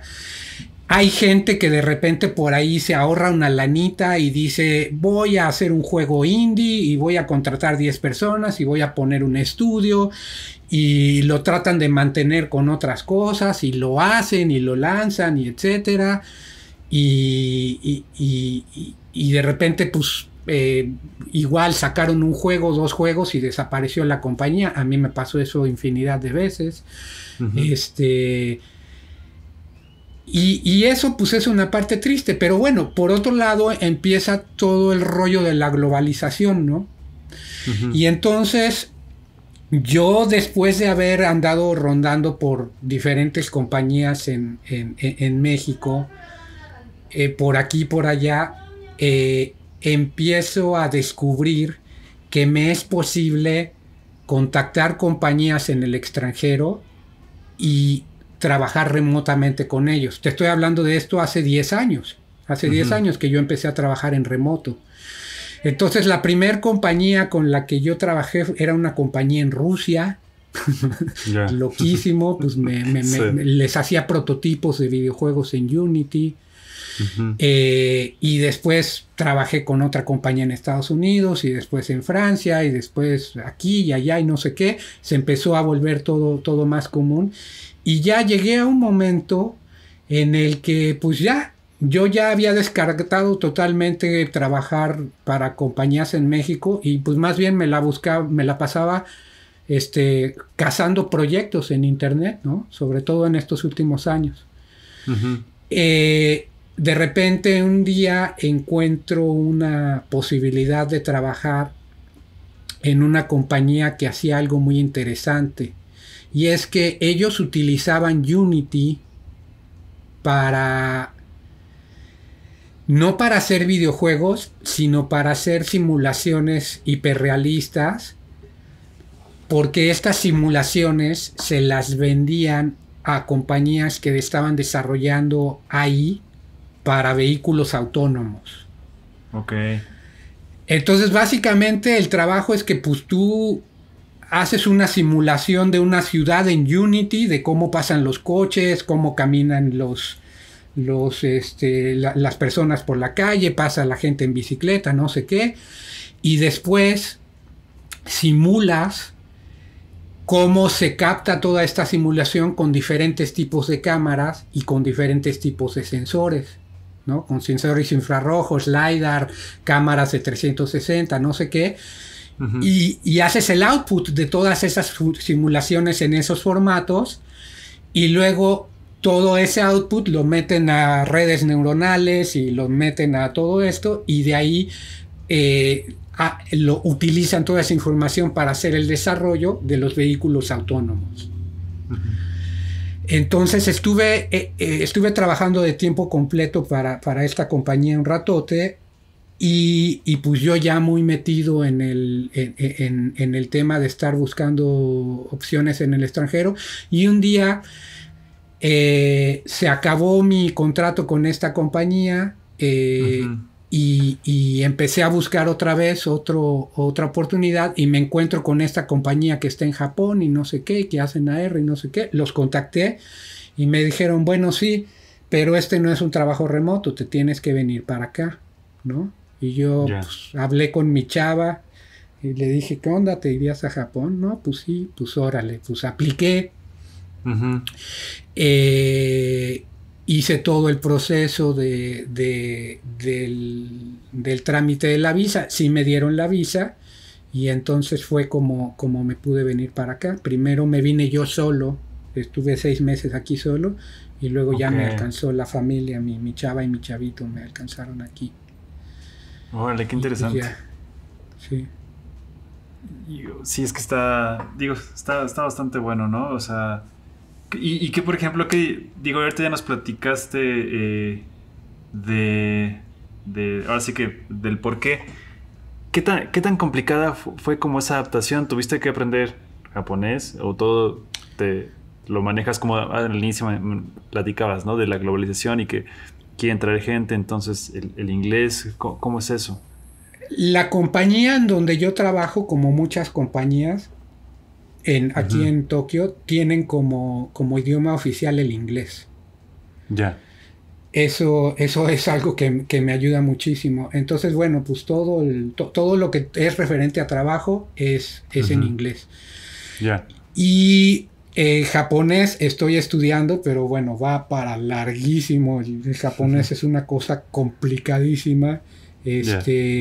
Pero pues le hemos tenido que estar echando muchas ganas, pues sobre todo por el tema del chavito en la escuela. Pues las circulares de la escuela las mandan en japonés, y cuando vas a recoger al chavito a la escuela, la maestra no habla inglés, habla japonés, y todo lo dice en japonés. Entonces con el Google Translate y con como puedes, ¿no? Ahí te vas a entender. Y pues ya poco a poco ya va pasando que de repente ya podemos leer algunas cosas. La otra vez mi chava ya pudo ir a la escuela y les leyó un cuento en japonés a los niños. Estaba súper contenta. Claro. Sí, padrísimo. Sí. Y pues poco a poco, pues mucho. La verdad es que yo quisiera tener más tiempo para estudiar japonés. No lo tengo por el trabajo, pero pues aquí en Japón, con todo y la limitación del lenguaje, puedes hacer una vida perfectamente bien. Sin tener que hablar japonés. O sea, incluso si tienes que ir a la oficina del gobierno a hacer algún trámite, la gente te ayuda. En todas las oficinas de gobierno tienen un sistemita donde tienen un iPad. Entonces si tú llegas y les dices Nihongo wakarimasen, ¿no? Que es no hablo japonés, te sacan el iPad y entonces aparece un intérprete, y entonces ya empieza a hablar con la persona que está en la ventanilla y contigo y todo ese rollo. Vale. Entonces pues hay a señas, como se puede, ¿no? Ahí te vas dando, claro. Pero pues sí, parte de la experiencia es padre también. Yo sí, la verdad me gusta mucho el japonés y quisiera tener la oportunidad de poder aprenderlo, pero ya me quedó claro que es una cosa que me va a llevar varios años. Ya. Varios años. Ok. Qué interesante. Buenos datos lo que nos compartes. Oye, Jorge, y bueno, ahora sí que con todo lo que nos has platicado y hemos podido, ahora sí que escuchar de lo que ha sido esta trayectoria, si pudieras, o si alguien se quisiera dedicar a lo que tú haces, y ahora sí que viendo ya todo como ha sido, ¿hay algún camino particular que recomendarías como para llegar a? Digo, yo sé que todo lo que vivimos nos forma, ¿no? Y es parte y de todo aprendemos. Pero ahora con toda esa experiencia, ¿recomendarías algo en particular? Pues mira, yo estoy muy impresionado de ver cómo, cómo se está moviendo el mundo socialmente estos días a través de Internet. En mi opinión, es, es eh, como un mal hechizo por un lado, Ujú, es como una maldición, porque hay cosas muy malas que están pasando, pero también hay cosas muy buenas que están pasando. ujú, Una cosa muy buena que está pasando es que el conocimiento está ahí afuera. Yo, ¿qué hubiera dado por que cuando yo estaba más chavito y estaba aprendiendo animación y todo eso, que hubiera dado porque hubiera existido YouTube, ¿no? ujú. Sí.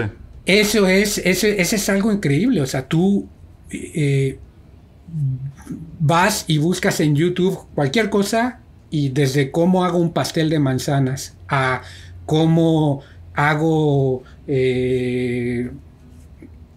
ray tracing y lo Ujú. encuentras en Sí. YouTube.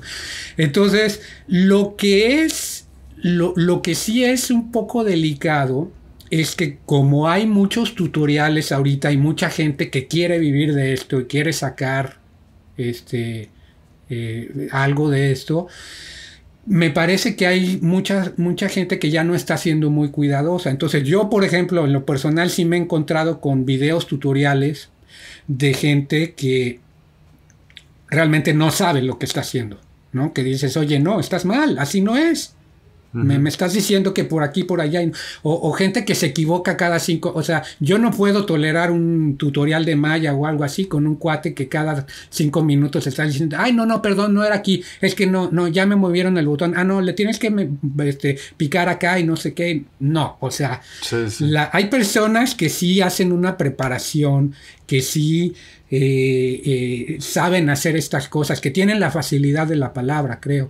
Ujú. Entonces, yo creo que ante eh, invasión de conocimiento de diversas calidades que hay Ujú. y de opiniones y de todo eso, lo que tiene uno que volverse es muy selectivo. Tienes que agudizar tus sentidos para poder descartar más rápido lo que sí te sirve y lo que no te sirve. Entonces, yo creo que obviamente siempre sirve mucho ver cómo están haciendo otras personas las cosas, porque eso te inspira, ¿no? Te Ujú. inspira a ver demos técnicos, por ejemplo, o videos de que ya mira esta cosa que están haciendo para este videojuego. Ayer estaba viendo un video de un juego de PlayStation 5 donde tenían todo un sistema de tentáculos con partículas y no sé qué, una cosa bestial para Ya. PlayStation 5. Ujú. Y todas esas cosas son súper inspiradoras, súper enriquecedoras. A la hora de los tutoriales, yo creo que sí, hay que buscar 2 o 3 canales distintos por ahí de cosas que nos interesen, pero hay que compararlos unos Sí. con otros y hay que ver dónde sí hay calidad de lo que te están enseñando, porque siento que de repente tú te agarras este rollito de, sí, me voy a poner a ver YouTube, voy a aprender, pero pues te agarras cosas que no y te dejan una idea en la cabeza de algo que no te sirve para nada, ¿no? Entonces, Claro. Sí, pero se vuelve pues como Wikipedia, ¿no? De que si exacto. no sabes dónde viene la fuente, entonces hay que buscarle por varias fuentes Yo para creo, saber cuál es la verdadera. yo creo que ser autodidacta es algo muy bueno. No Ujú. es el único camino. Siempre está muy padre que la teoría te la pueda pasar a alguien más, que te acerques a alguien. Y a final de cuentas, ser autodidacta es exactamente lo mismo. Tú estás buscando en internet o estás buscando en un libro o lo que sea y estás adquiriendo ese conocimiento que viene de otras experiencias, de otras personas. Claro. Eh, Oye, entonces, digo, ya lo escuchamos, pero no sé si quisieras aquí concluir un poquito con esta parte de, entonces, digo, ahorita nos pusiste el ejemplo de YouTube, pero entonces no es tan necesaria una formación académica, ¿no? Sino un enfoque. yo digo que no. Yo digo que no es necesario. Te voy a ser muy sincero. A Ujú, veces yo me he topado con la pared de manera muy fea ujú, por no tener esa formación académica. Yo, por ejemplo, llevo 13 años de trabajar con Unity. Me conozco el motor de adentro hacia afuera y de cabeza, ¿no? ujú. Y he desarrollado 30, 40 juegos distintos, no sé, de todo tipo, ¿no? Pero yo, por ejemplo, quiero aplicar para alguna compañía que sea muy estricta en ciertas cosas. Por ejemplo, algún día me contactó alguien de Facebook y Ujú, querían que yo aplicara para Facebook, ¿no? Y yo dije, pues yo no sé qué podría hacer en Facebook, pero pues bueno, voy a aplicar. ujú. Me hacen una prueba de programación en Facebook y bueno, yo me quería matar, ¿no? Me daba golpes así con la cabeza que decía yo, ¿qué diablos es esto?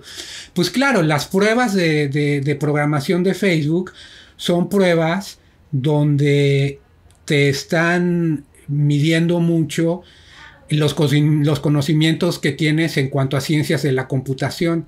Y entonces quieren saber cómo entiendes los algoritmos y cómo vas a organizar las estructuras de datos y cómo haces ciertas cosas que son muy by the book. Que además lo que es muy fastidioso es que no son cosas que vas a usar en la vida real, ¿no? Ya. No son Ujú, cosas, esos algoritmos y todas esas cosas, yo nunca los he tenido que usar ujú. en un videojuego. Pero sin embargo, pues te los piden y te piden la teoría y te la tienes que saber. Entonces, yo la verdad es que esa es la parte con la que he batallado muchísimo, la parte teórica de lo que te enseñan en la escuela, de las bases y todo eso. Y a mí me pasa una cosa que estoy seguro que tal vez a ti y a muchos de tus escuchas le sucede. Yo sé muchas cosas por intuición. Yo, de repente hay, no sé, te lo juro que hay código Ujú. que de repente yo tengo que escribir para los juegos matemáticas de vectores o cosas así, que yo los entiendo perfectamente, pero no te los puedo explicar.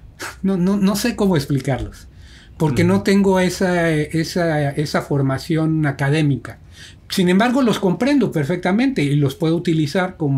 como herramientas.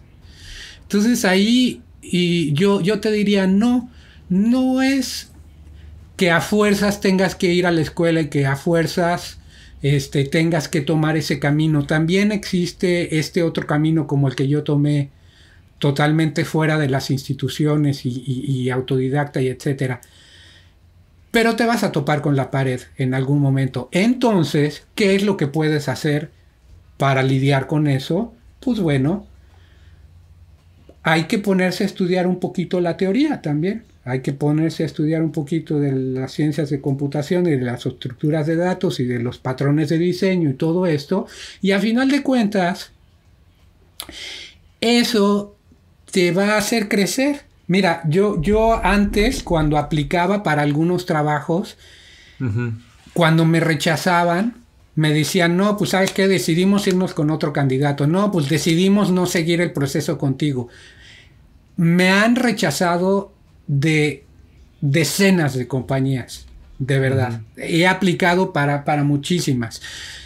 Me han aceptado en muchas también, pero yo lo tomaba de una manera muy dolorosa, ¿no? Al principio era, hijo, me rechazaron, no, ya no quieren seguir el proceso conmigo, y no, es que me pusieron esta prueba y no la pasé.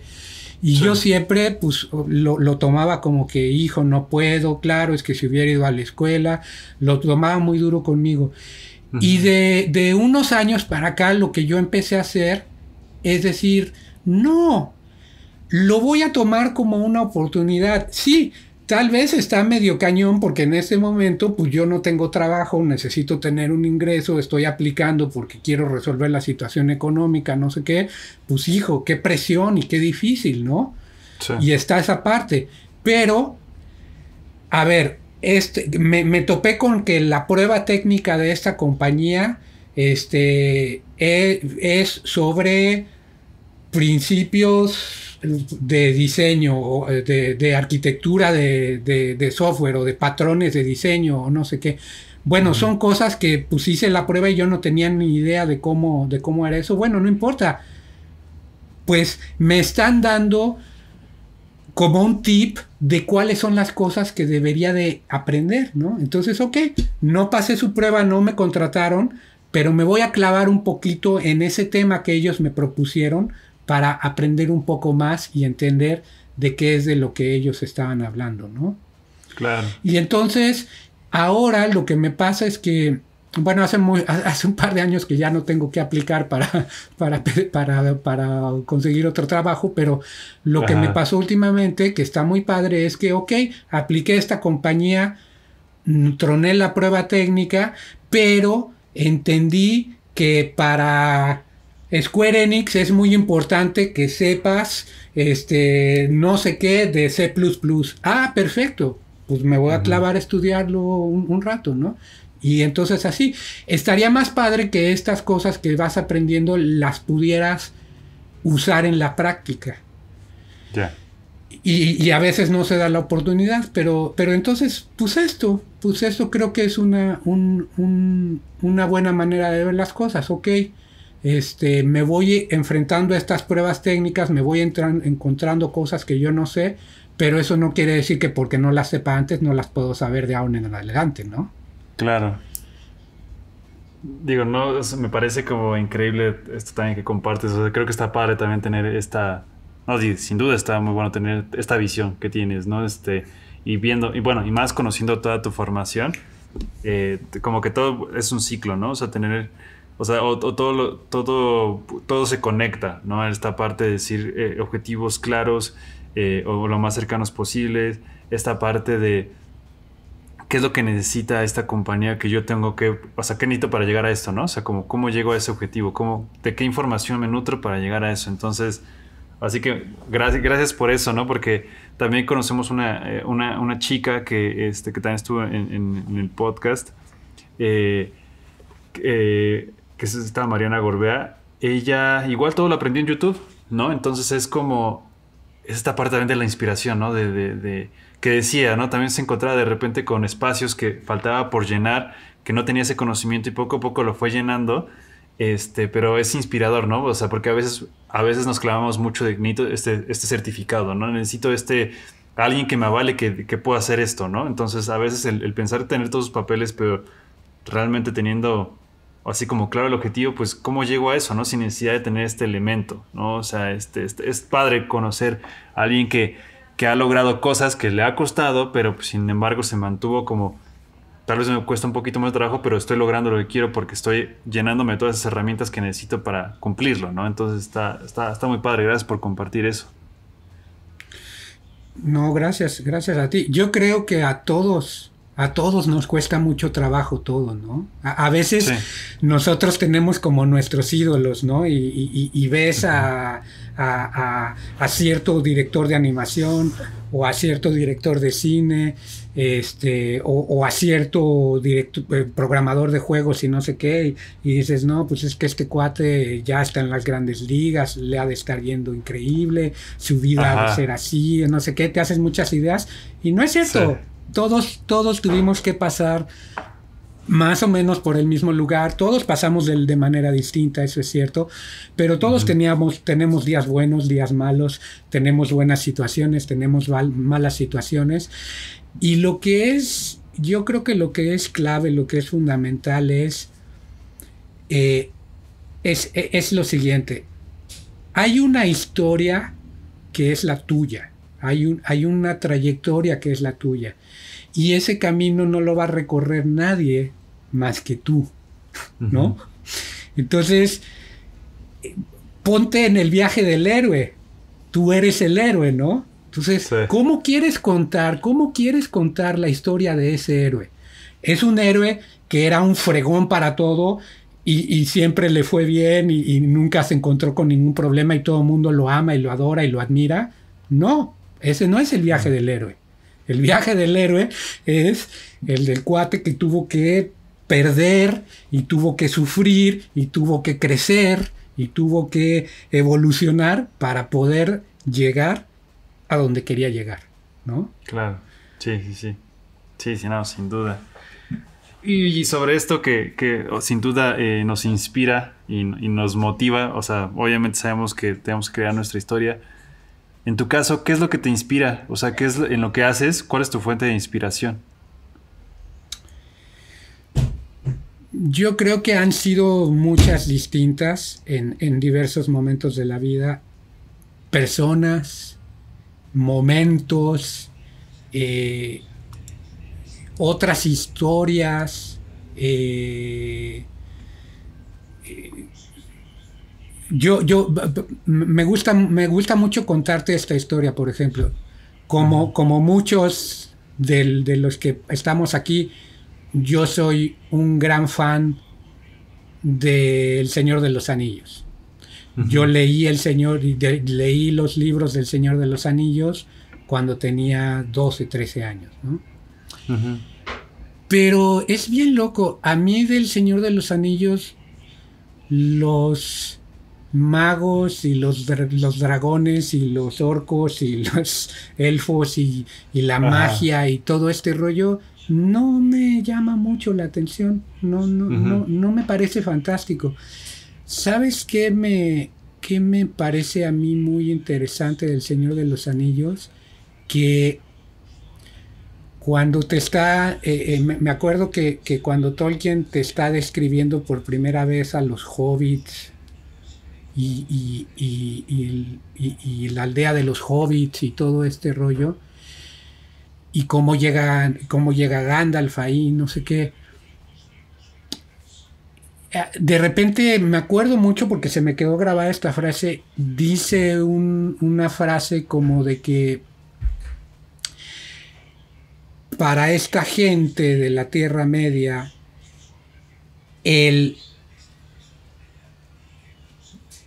tener invitados, el poder ser huéspedes y poder invitar personas a su casa o a sus lugares es una gran oportunidad de celebrar la existencia de otras personas y la existencia y la convivencia o algo así, ¿no? Fue hace tanto que lo leí que ya ni me acuerdo, pero eso es una cosa que a mí se me quedó grabada. El Señor de los Anillos dicen esto. Y claro, todo el Señor de los Anillos se trata de cómo se van encontrando y desencontrando y cómo se juntan y hasta que llegan a tirar el anillito, ¿no? Al volcán. Y se trata de las relaciones entre los seres y entre las especies y todo este tipo de cosas. Entonces, eso es lo que a mí me parece muy, muy rescatable de todo eso. Ya hasta se me fue el avión porque no sé cómo llegué aquí. Sí, no, la inspiración, ¿no? O sea, de todo lo que... La inspiración, claro. O sea, sí, o sea, y viene desde ahí, ¿no? O sea, desde que... O sea, justo cómo o sea, como dices, ¿no? Las personas, las cosas que vemos y desde un libro que leemos, ¿no? O sea, donde eso de pues celebrar la vida, la gente, las experiencias que tienes con esas personas, ¿no? Exacto, y es perfectamente válido que no, pues a mí me inspiran los dragones o las armaduras o las espadas, sí, muy bien, a mí me han inspirado mucho las historias de las personas, las historias con las personas, Ujú. las compañías, los encuentros, los desencuentros también. Sí, Eh, una parte importante de la vida, ¿no? claro, sin duda. Oye, Jorge, y con todo esto ahora sí que nos has compartido hasta el momento, ¿hay algún, y bueno, con toda esta trayectoria y con todo lo que nos has mostrado, ¿hay algún trabajo que tú consideres, o sí, que tú consideres como cumbre o el proyecto que más orgulloso te hayas hecho sentir? O sea, que digas, digo, supongo que más bien de todo aprendemos, ¿no? Y todos te llevas algo, pero ¿hay algo que tú sientas como eso respecto a algún proyecto? Pues yo creo que sí, pero poquito. O sea, tengo por ahí alguna música que he compuesto que digo, esta rolita sí, sí, Ajá. cada que la escucho me pone de buenas. Algún segmentito de animación que digo, sí, aunque lo pudiera volver a hacer ahorita, lo dejaría tal cual. Porque Ujú. ya ahí se terminó y ahí se quedó. Algún jueguito que dije, sí, estuvo muy padre la experiencia de hacer esto. Pero es una pregunta muy buena la que me haces porque acabo de darme cuenta que no, tampoco tengo algo que, eh, que me haga sentir como esa emoción tan grande. Tal vez porque en este momento de la vida las encuentro en otras cosas, ¿no? Sí. Tal vez. Sí, Eh, claro, o digo, poco a poco igual se trabaja para eso, ¿no? O sea, tal vez sí ha sido bueno, pero no te ha realizado de esa manera hablando de la cuestión profesional, ¿no? lo que me acuerdo es de momentos muy padres Ujú, conviviendo con colaboradores, ¿no? ujú. Cuando se lanzan ideas, cuando llegas a momentos de logros en conjunto que se sienten muy bien. Eso es Sí, de lo que tengo muy buenos recuerdos. Pero de las cosas en sí, ujú. del producto ya en sí, pues no tanto, la verdad. Sí, creo que lo que mencionas es súper importante, ¿no? O sea, mucho, eh, no es tanto a veces como la conclusión del proceso, sino más bien el proceso en sí, ¿no? O sea, el haber llegado a ese objetivo con todo tu equipo, con todas las experiencias o por todo lo que pasaron, ¿no? Entonces, Exacto. eso, ¿no? O sea, disfrutar el viaje, ¿no? Creo que es lo que, a lo que apunta, ¿no? Lo que comentas, ¿no? O sea, todas esas experiencias con esas personas, ¿no? Exacto. Oye, Jorge, y sobre esto, ¿qué sigue? O sea, ¿qué es lo que sigue para Jorge? Pues yo creo que es un momento muy incierto para todos, ¿no? Para Ujú. todos. Yo en lo personal ahorita estoy preocupado porque pues como les platiqué al principio, la compañía en la que yo trabajo se dedica a hacer juegos que tienes que jugar en la calle, juegos con localización y Claro. y en este momento esos juegos no se pueden jugar. Ujú.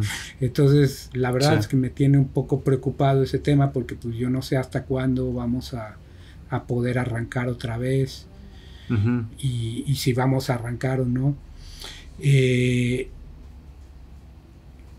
algo que me ha estado moviendo muchísimo últimamente es que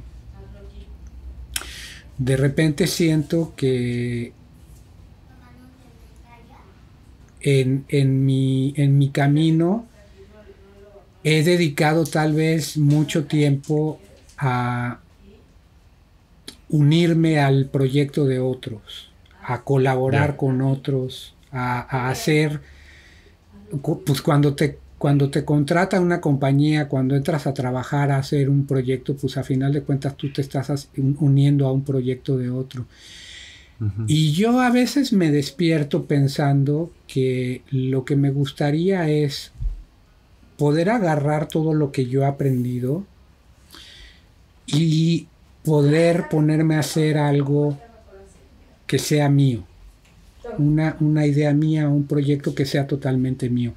No, y lo pienso mucho, no algo muy ambicioso, no algo muy grande, no algo muy complicado, simplemente algo que yo pueda decir, es así porque yo quise que fuera así esto, nada más. Lo propio. Y eso me está costando mucho trabajo en este momento porque pues el trabajo y los proyectos y la vida en otro país, etcétera. Y pues no queda mucho tiempo para dedicarse a los proyectos personales. Uh-huh. Entonces yo creo que un muy buen milestone para mí sería poder lograr la organización en mi estilo de vida y de trabajo para poder abrir un poquito de espacio para trabajar en un proyecto personal. Eso es como mi deseo más anhelado últimamente. Sí, a veces falta eso, ¿no? O sea, hacer lo propio y decir, yo voy a hacer... O sea, porque el tener como la libertad creativa de decidir y decir, quiero que vaya bajo esta línea o de acuerdo al proyecto que se vaya a hacer, siempre es como llenador, ¿no? El poder decir eso es mío, ¿no? Aunque no importa que no sea grande, que sea chiquito, pero es propio, ¿no? Es tuyo, ¿no? Entonces es algo que es necesario para contigo mismo, ¿no? Es a veces hasta como una especie como de deuda contigo, ¿no? De hacer lo propio, ¿no? Exacto. Oye, Jorge, pues con esto ahora sí que vamos concluyendo. Muchísimas gracias por este tiempo. La verdad es súper inspirador escucharte todo lo que nos has compartido y sin duda esto va a inspirar también a muchas otras personas, ¿no? Te agradecemos por el tiempo. ¿Hay algo que quisieras agregar? ¿Algo que quisieras decirnos? Pues solo estamos completos.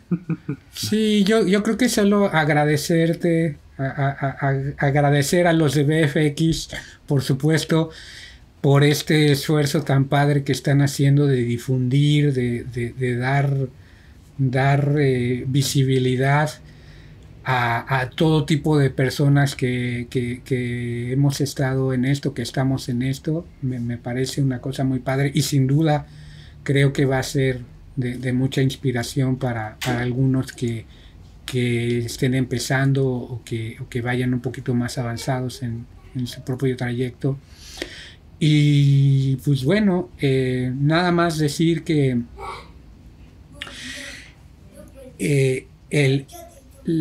el camino que me ha tocado recorrer a mí ha estado lleno de mucha compañía, de muchos encuentros muy afortunados con personas muy claves.